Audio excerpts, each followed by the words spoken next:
یہ اسلام کا قلعہ ہے.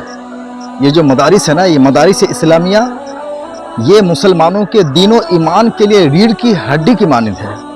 جس طرح انسان کے بدن میں جسم سے لے کر کے پاؤں تک ایک ریڑھ کی ہڈی آتی ہے، اگر وہ سلامت ہے تو آپ کا وجود اور آپ کا جسم اور ماتھا سے لے کر کے پاؤں تک آپ کے وجود میں ہر چیز برقرار ہے. اور اگر ریڑھ کی ہڈی برباد ہو گئی نا، سب ختم.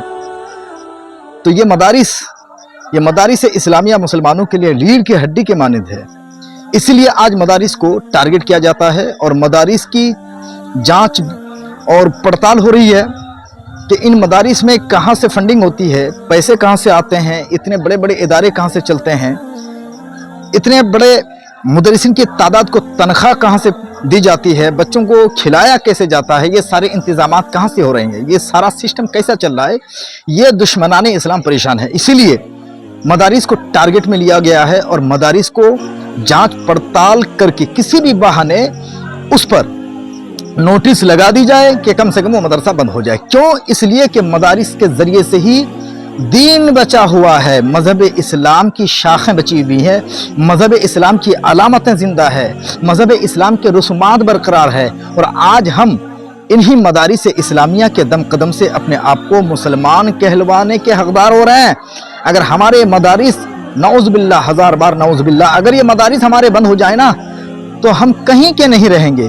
ہمارا صرف وجود برقرار رہے گا، ہمارا صرف وجود باقی رہ جائے گا، مگر ہمارا دین، ہمارا ایمان، ہمارے اعمال، قرآن پر عمل، احادیث پر عمل، یہ ساری چیزیں ہمارے لیے تباہ اور برباد ہو جائیں گی. اس لیے اے مسلمانوں، اللہ کے واسطے مدارس کی حفاظت کر لیں. اور میں پورے ہندوستان، خصوصیت کے ساتھ بنگال کے مسلمانوں سے گزارش کرتا ہوں، ویسٹ بنگال کے مدارس اسلامیہ کے کمیٹیوں سے میں گزارش کرتا ہوں خاص کر کے کہ آپ لوگ توجہ دیں اور کاغذات کو ٹھیک کریں.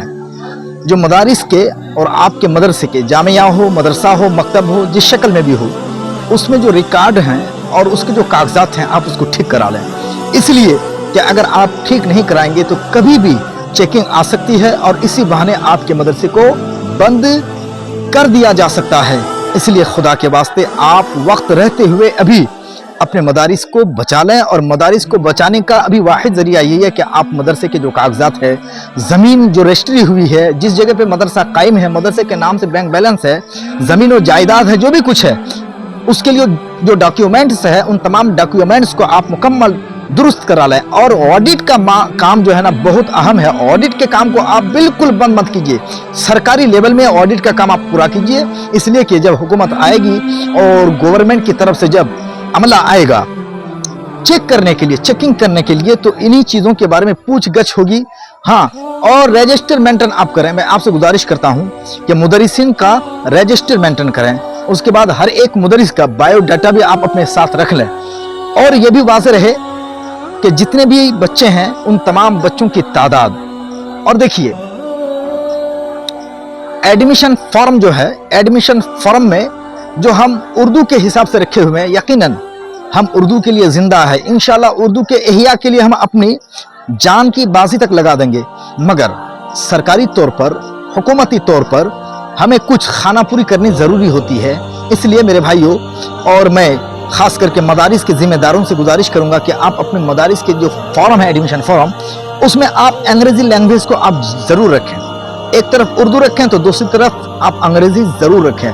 اور وہ ڈاکومنٹس جو ایک انڈین ہونے کے لیے اور بھارتیہ ہونے کے لیے ہمارے لیے ضروری ہے، ان تمام ڈاکومنٹس کو آپ ضرور بچے سے لیں، تاکہ رجسٹر سے لے کر کے بچوں کی حاضری اور مدرسین کے نام وغیرہ، یہ جتنے بھی ڈاکومنٹس ہیں آپ بالکل مکمل طور پر پورے کر لیں، تاکہ کسی بھی جگہ آپ سے پوچھنے پر آپ جواب دینے میں نہ ہچکچائیں.